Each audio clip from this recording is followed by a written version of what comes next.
Para mas mapabilis ang komunikasyon ng pulis at mamamayan, isang app ang inilunsad ng PNP.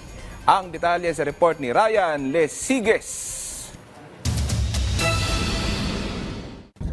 Kung dati-rati presinto ang takbo ng mga humihingi ng saklolo o di naman kaya ang simpleng pagkuha lang ng mga dokumento, ngayon kahit nasaan ka, maaari na itong ma-access. Formal na kasing inilunsad ng PNP Communications and Electronic Service ang PNP Services mobile application. Layo nitong mapahusay at mapalapit ang komunikasyon sa pagitan ng pambansang pulisya at mamamayan. Isa itong makabago at sentralisadong plataporma na nag-aalok ng iba't ibang serbisyo para sa publiko. Tampok sa naturang app ang mga police stations, LTAP services, Police News Network at links sa iba't ibang tanggapan o unit ng PNP. We intend to probably study the possibility na i-incorporate po siya doon sa e-government PH po na apps po ng government para one-stop shop na lang po doon.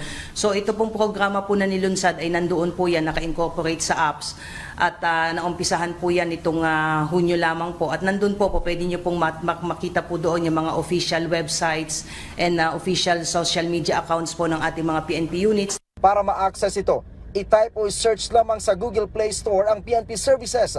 Sa pamamagitan ng makabagong teknolohiya, patuloy ang PNP sa pagbibigay ng serbisyong mabilis, maasahan at bukas para sa lahat, habang patuloy rin ang ginagawang information dissemination ng pulisya kaugnay sa importansya at kahalagahan ng 911 hotline. Ang ilan sa ating mga kababayan, ikinatuwa ang bagong app na PNP Services. Mas mapapadali daw kasi nito ang serbisyo ng PNP.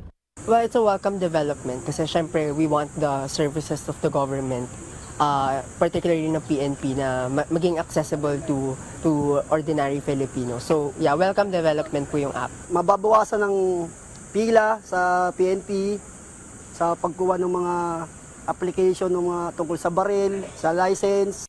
Ang PNP Services app ay kasalukuyang available pa lamang para sa mga Android users.